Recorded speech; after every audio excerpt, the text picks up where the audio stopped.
Jemine, for joining me today. I'm so excited to speak with you. I know we had some tech challenges the last time we connected for the new luxury consumer roundtable webinar with the other executives. So thrilled that you could make the time to join me today to just have this conversation. So, in terms of getting started, I would love for you to just give me a short description of your role, what you do, and if you could share a recent project with me where you touched or touch luxury consumers to give me a little bit more flavor and illuminate your work for me, that would be great. Thank you. No, thank you, Janelle, a lot. And thank you for making time for a retake. Technology doesn't always work in our favor, even though we're going to be It sure talking about does. technology and the luxury consumer today. But my role today is the head of global outlets at Versace, out working out of Milan. And so, what does that mean on a general basis? I'm in charge of merchandising, buying, business planning, strategy, and retail performance for our outlets across the world. And that involves influencing all aspects of the value chain from product development to supply chain to go to market strategy. How does my role today, or how am I influencing or engaging with the today's luxury consumer? Working in the outlet channel. So the outlet channel is today even more relevant as a pillar for growth for any multi-channel brand. So once upon a time, it was looked at as kind of that liquidation backorder where you just go to treasure hunt for product. But today, a lot of reputable luxury brands are looking at this as a legitimate channel for business. So as we look to drive growth, as we look to tap into this pillar or this wave of, or in the consumer space, especially knowing that the consumer today transcends all sorts of socioeconomic classes, being able to tap into that bargain hunter consumer in a way that is reflective of your brand image and protective of the positioning where you need to be is something that remains critical for anybody who is playing within my channel. And so a lot of brands are investing strategically in this channel, creating teams that track and follow and drive business growth in the channel. And Versace is just one of those multiple brands that is doing that today. Oh, I love that. I mean, what an amazing description. I honestly had no idea you focused on the outlet channel. I always thought of you as like global merchandising. And tell me a little bit more about what has legitimized the outlet channel. I mean, obviously, you said that luxury is across socioeconomic classes.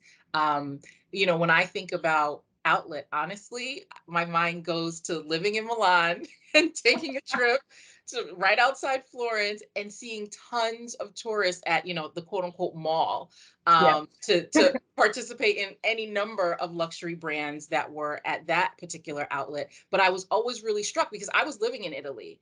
But I was always really struck at how many tourists were there. So Exactly. tell me a little bit more about that. So it's to your point, it's the bona fide channel, and so in some cases, it's looked at as travel retail. So given that it tends to be outside the major cities, and in order for these operators or outlet operators to get the kind of traffic flow that's desired, they're spending a lot of time marketing in international channels with different partners, be it credit cards, be it travel agencies, who are dedicated to trying to publicize the presence of these locations to this tourist consumer. Consequently, as a brand, it's very important to have a consistency that doesn't detract away from your boutique Fifth Avenue, Sloane Street persona when you are having a location in, be it Vista Village or the mall in Florence that you mentioned, or Mendrisio outside in Switzerland, or Woodbury Common, which a lot of people in the US or Cabazon Yep. would know about. So there are all of these locations across the world run by different I've been to marketing all of those, by the way. who are actively working to capture the desire of this other client. And sometimes it's not an other client, it's actually sometimes a full price client who might have decided at the end of the season there were some things they didn't buy because they Yeah. didn't want to pay up for it. So they're comfortable coming to the outlet and they are looking for a true luxury experience also in these channels.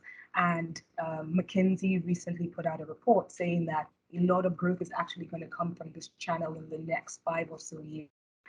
We're already seeing that. So a lot of brands are now focused on ensuring how do you minimize or how do you create and segment the product and the discounting strategy within this channel so that it remains cohesive or a cohesive part of all the elements of a multi-channel strategy from your boutiques on the high streets or your e-commerce channel to the outlet channel as a whole. I love that. One thing that I'm curious about that I just want to follow up on, for me, the times where I've been in a lot of those locations, obviously, yes, I lived in Milan for a number of years, and so I wasn't necessarily a tourist at that point. But when I've traveled to those locations from the US, and let's say I've encountered, Asian tourists, a lot of them, because I like to talk to everyone, a lot of them will say, these things were not available in my local market. So it's not even about something that you may have not have gotten in season. It's something that you didn't have access to from whatever geography you came from. Is that also an interesting component when you think about travel retail and having the outlet that way? For sure. So there is an element. So this is actually a strategy that a number of brands have used historically, and a number of brands are now tailoring into. So once upon a time, the outlet channel would be off-season products that will then either for a cool-off period, maybe you keep it in the store for about 6 months, and then 6 months later you'd find it on the outlet, or it might go straight to the outlet at the end of the season. Now, to make this a viable business that makes sales consistently over a 12-month period, you might end up having very piecey, broken stock coming out from end of season. So how do you Mm, make sure the experience isn't broken by coming all the way and not finding any product that's interesting? Brands like Polo, Tommy Hilfiger years ago were already making product just for the outlet that mm, they then merge with the additional end of season product. okay. Over time, a number of luxury brands have begun to play to the concept of made for outlet. And so there is product that's made for the outlet, to your point, that this customer never saw in their store because Yeah. it was destined for that channel originally. So it is very true. And there are a host of brands from Prada, Gucci, and more do dabble in a dual strategy of end of season product married with product that is made only and available and exclusive to the Uh-huh. outlets. We would say exclusive for the outlets. I love that. I love that. I'm going to use exclusive for the outlets. Now, one of the questions that I asked the other participants was for them to come up with a nickname that help me understand what's most important for them when they think about the new luxury consumer, what their priorities are. And I'm curious because I think that was one of the points where we were sort of hearing you, sort of not. But I think I remember loving what you said. But I'm going to put that question to you again in case you want to change it up. What would your nickname be? What are your that reflects your priorities when it comes to thinking about this consumer? So I would give the nickname of outlier. And I think outlier, first of all, just from a demographic perspective, being an African woman working in Italy in luxury retail, that I have yet to find another colleague that is like me. So I would say unique in multiple personas, not just from a physical perspective, but the fact that my professional and lived experiences have spanned from Europe, Africa, North America, and also in Asia and Shanghai and Hong Kong for a couple of years, to the fact that prior to working in the industry, I was in investment banking and private equity and also have a business Yeah. MBA Harvard Business School. So all of that Yeah, we combined, actually met in Italy. I mean, yeah, I forgot you were working there when I was working there, and you were in finance then. So yes, that's right. exactly. And so, from that standpoint, it's strange that although I've been in the industry for 10 years, within Italy, I've yet to find somebody with a similar persona. I do know two people who have a similar persona in France within the LVMH group. It's really, really about. So, that outlier persona, I guess, manifests in a work perspective in a couple of ways. I would say a level of curiosity. So, just being an outsider from the beginning, you come into everything kind of questioning why does this work the way it does? Is there a way we can do this differently? I understand that this might be the status quo, but what should it be like if we want to win?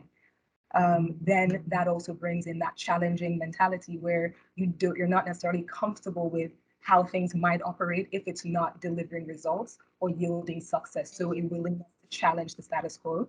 And finally, I think as a connector. So because of that, you're and that curiosity and that challenge mentality, you're looking for ways to bridge silos because you do realize that you're coming from the outside. So Yes. how do you get teams to work together? How do you raise the bar in terms of joining up the way we look at things? And then how do you not only be a functional owner, but truly a business owner? So my hat spans not just merchandising, as you were saying earlier, but I'm driving growth. So my question every day is, how can I drive growth for the business? And if that means working in finance, looking at inventory planning, looking at retail performance, looking at product development, looking at the competition, looking at competition that's not even fashion oriented to bring to bear out to drive outcomes. This is, I think, the way the outlier mentality manifests with work that I do today, and also not necessarily, and also thinking about that consumer, trying to understand why are they operating the way that they are doing, and why do they have the consumer buying habits that they do. I love it. I love it.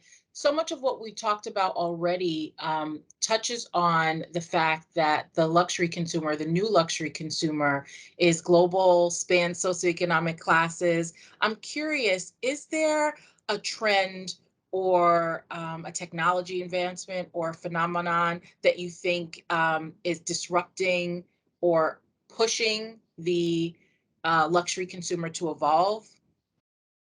Yeah, so I think a couple of things. So when I think about trends, the luxury consumer today is less about that conspicuous consumption and is Mm, looking for something that's a bit more value based. So, we've talked about the fact that the luxury consumer today is more diverse than it's probably ever been. And so, from that standpoint, their reason to shop or their reason to engage is quite different when we look at trends as a whole. So, brands have to operate quite differently to resonate with the customer today. When I think about phenomenons, I would say the element of kind of culture commerce. We've mm, seen how streetwear has really come in and become a mainstay in the way even traditional luxury brands that once upon a time would think, oh, well, that's for the street. And we are elevated and yes. sophisticated, Yeah. going down in that kind of aesthetic, have now embraced the streetwear aesthetic, even driving it to another Yeah. pendulum. I As randomly, sorry to interrupt you. I saw an ad recently for a luxury beauty brand, and it had a woman with cornrows in the ad, and I was, really struck by it for a number of reasons. But I think to your point, culture being infused into a number of these brands in new ways is very interesting and really prevalent. for sure, I'm cornrowed almost every day at the office anyway. Nobody's asking me questions anymore. So we got we got this look just for the webinar. Yeah. So, Love it. because now it's acceptable, and Yeah. then even to your point in terms of, culture commerce, I've been intrigued to see even LV partnering with the NBA to make certain capsules today. Yes. Dior has I done can stuff see with that. Nike. Harrods did a collaboration with Palace, the skating brand, last year. And you had, thinking about Harrods and its prestige and all of that glam with people skating across the store. So I think the phenomenon of this merger between culture and commerce and it being relevant, or culture commerce and it being relevant for luxury as a way to resonate with today's Gen Z customer is something that for sure is very different from anything that from the way I even found the industry when I first started Yeah. working in it in 2010. And then when we think about technology, I think, you know, with metaverse being the buzzword, that's a sexy new thing. Everybody's talking about NFTs, crypto, buying land, sandbox, having digital avatars. So technology is being embraced in luxury in a way that it wasn't before. Because if we even think back to when we were in business school and the advent of e-commerce was already pushing forward, there were very few luxury brands who had even Yes. embraced the concept of selling online because they thought that it was didn't resonate or didn't have an affinity with the way luxury was to be perceived. So very intrigued and fascinated to see how quickly luxury businesses have embraced the new wave Web 3.0 very differently from how they embraced Web 1.0 or Web 2.0 as it's being defined in the evolution of technology as a whole. Yeah. You mentioned Gen Z, which sounds a lot better than when I say Gen Z. And it reminds me of some work or some data that I'd seen from the Ipsos Affluent Survey. Now, the Ipsos Affluent Survey is a longitudinal study that's been going on for 45 years, but I was looking at the cut of data on Gen Z, affluent consumers, and they're overwhelmingly more female and more diverse, specifically 2 times more LGBTQ plus community members, 20% more female, 20% more Black, 50% more Hispanic, 60% more Asian. I was just blown away because I know in so many ways we talk about this generation, this next generation being more diverse, but to see those numbers, particularly layered against this affluent consumer, was really eye-opening. How do you think this will affect or is affecting how you or how luxury brands in general, connect or market with this consumer today or in the future? No, I thank you for sharing that. Those are definitely very interesting highlights in terms of the evolution of that customer.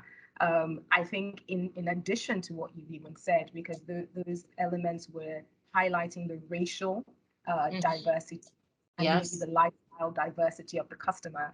But now it's truly a melting pot that's transcending not only lifestyle and race, but also income, education, occupation, age, style identity. Mhm. And so and then you have to think about the psychographic reality that people then want to identify with brands that are socially conscious, that are environmentally friendly, or that are also inclusive as a whole, as Mhm. opposed to strictly exclusive in terms of their religion concept. So, now we're talking about modest dressing being an opportunity. And so Dolce and Gabbana a couple of years ago launched a hijab collection, Mm. thinking of Eastern customer that's very relevant. You have a number of brands making halal product in terms of the beauty universe. So now that this customer is speaking with their wallet, I think before the Mm. issue, those customers existed, but their wallets were being ignored.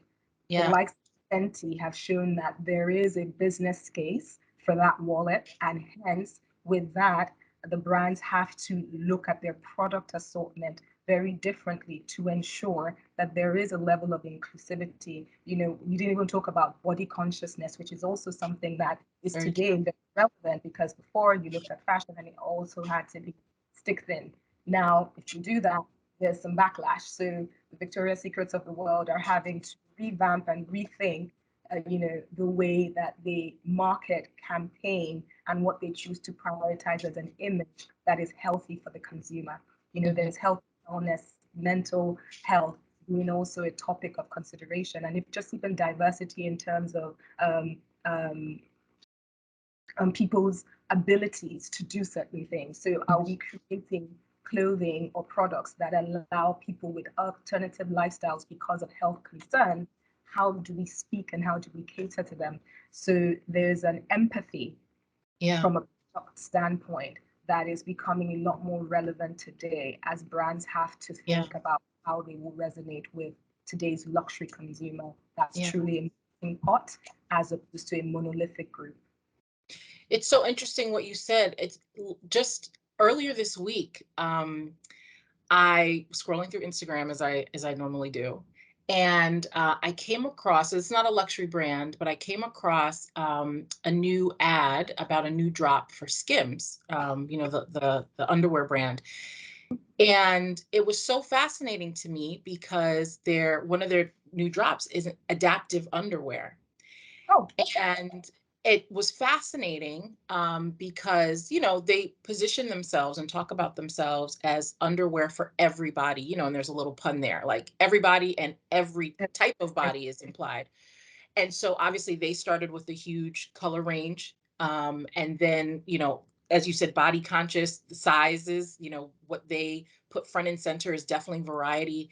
And now for this particular ad, um, this woman, I want to believe she was a Paralympic athlete, so she had a prosthetic leg specifically, and very cute underwear, but it had snaps down the sides of the bra in the front and the underwear down the sides. So you could literally put it on sitting down, standing up, whatever. And I was so struck by it because, here it is, they're really living, I guess, their purpose in the product Exactly. range, but taking it through every possible Representation. way that you could be um marginalized, so to speak, and turning it into a positive, but then also making it easier for everybody else. I'm like, that'd be easier for me, for me to And get making, no, and importantly, Janelle, making money doing things, it.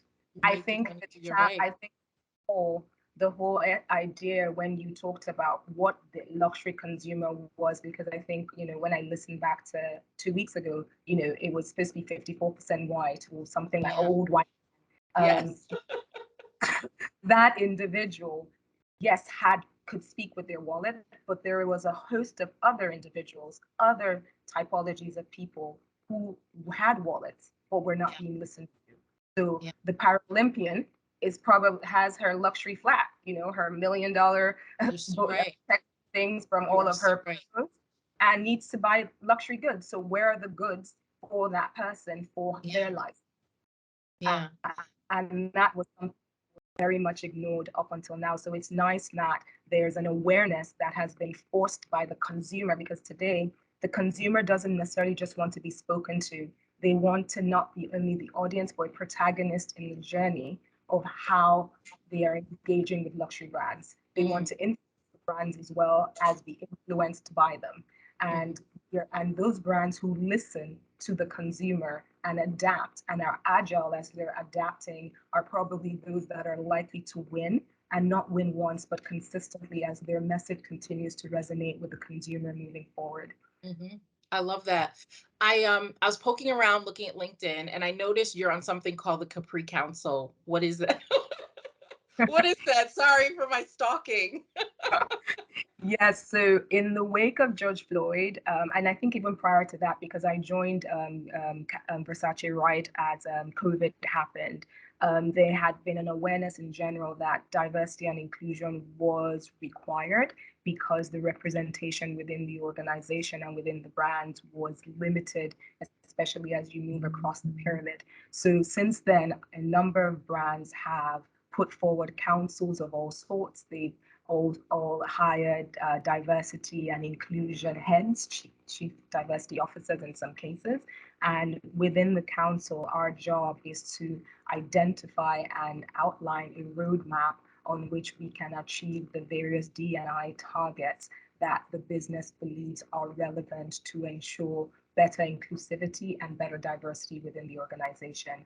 Of course, being very early in the game, some brands have been more intentional at what they've chosen to do than others, and of course, are making different milestones. And a number of brands have also publicly declared what their intentions are, like Yeah. BF Corp, Nike, PVH, who have all said that by 2025 we expect to see 200% increase in diverse representation in our C-suite, in our executive roles. It will be important that other brands follow those leads in order to ensure that there is true momentum Yeah. that transcends just lip service and campaigns with people of color, because of course now there's no campaign that's not going to happen with a person of color Yeah. not in it. And there's no catwalk that's not going to have a person of color. But that at the end of the day reads as tokenism, and eventually the Gen Z customer will see through that if there is no true representation within the organization in the decision making elements, such as the creative offices and the commercial offices. Mhm. A lot of So the work that. So if I'm hearing you, it's not only about what you're doing in the marketplace, but what you're doing in the workplace that matters for this consumer. Yes. I think eventually that will also matter. Today, maybe that consumer isn't looking as Yeah. closely, but as other brands choose to showcase their success in those areas, I think some of those consumers are savvy enough to be able to identify, investigate, and to understand that it's lip service versus genuine Mhm. intent and a desire to be authentic in your diversity and inclusion Yeah. objectives. You mentioned earlier Fenty sort of setting the standard when they came on the scene and really being, I guess, an influencer of sorts. I'm curious, are there other brands outside of your organization, even outside of fashion or beauty, that you think are doing it well for this luxury consumer? Yes, I think a number of brands are doing it well. I think my peers in the earlier discussion talked about Tesla.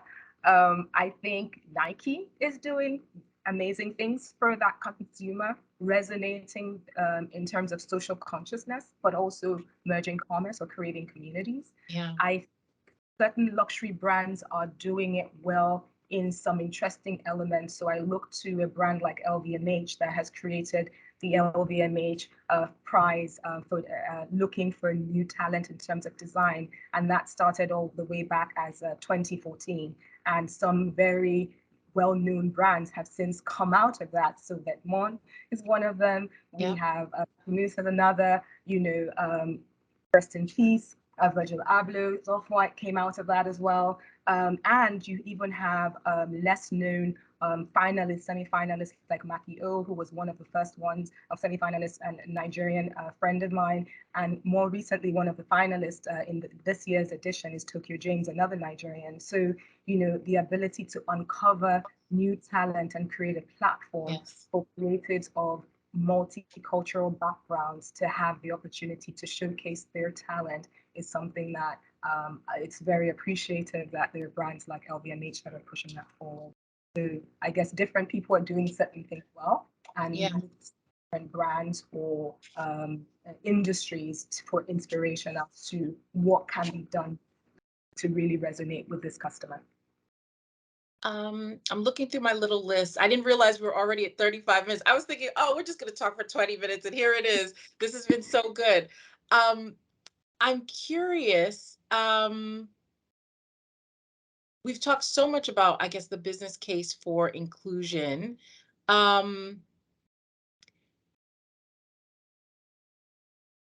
I'm, I guess, if I could wrap it up, what would you say if there's a number one do and a number one don't that brands should think about when connecting with the new luxury consumer? What would you say that number one do is and that number one don't? It could be something you said before, it could be something you haven't said, but I'm curious. Wow, number one, do the authenticity of how you choose to resonate with a consumer is going to be critical for longevity. I think because there's so many trends today, Yes. and trends are short-lived, it's very easy to just be moving from one trend to another and not in the quest to try to drive commerce and achieve profitability. And it's very easy to lose one's way. So how do you have an authentic sense of purpose to what you said earlier about skins, right? At the end of the day, they have said a product for everybody. And if that is the mantra that they're working by, if you go back to that each time, there's a way for you to find authenticity as you look to resonate with the customer. So that is probably the one do. Once you've found a purpose and a value base, it becomes a little bit easier, not necessarily completely easy, but a little bit easier to figure out how to connect with that customer. Don't I? It's Don't ignore the power of the diversity of today's consumer. One thing we didn't really talk about because we've been thinking more about Gen Z or Gen Z is age. So today's luxury customer is still that 54-year-old white man. and his mother, who's still alive and wants to live her best life in at Yes. 80, and where Yes. whatever skills are possible and whatever clothing is possible. And And whatever it's jewelry is possible. exactly. And it's very easy for brands to be fixated on the new up and coming customer and sometimes forget that other customer who now has a different need. So, as you look to decide how you create products, how you create experiences, it's important to value the diversity across your customer segment. And then by hiring talent internally that has lived experiences similar to those individuals, it becomes a little bit easier to ensure that the product is truly right, authentic, and will resonate with that customer. And you don't get monkey in the jungle realities like we did a couple of years ago with the Yes. baklava or the Yes. blackface and Yes. all of that other halal that we Yes. saw face just a couple of years ago, just by the absence of the right people at the table or Yes. diverse talent. At the table. No, I love that do, and I really love that don't as well. This was phenomenal. Thank you so much for making time to chat with me and to follow up. This is just the perfect addition to everything we talked about in the segment. So I'm happy that you made the time, and I'm happy that you could just share your brilliance and your experience with us because it's truly for like I'm smiling because I'm like, oh my God, this is a rock star conversation. You're a rock star. Thank you. So thank you for joining us. I know you're based in Europe, and you obviously travel quite a bit, and so I know making time is challenging, but really appreciate it. So thank you. Thanks. All Appreciate right, it. you have a good day. Bye.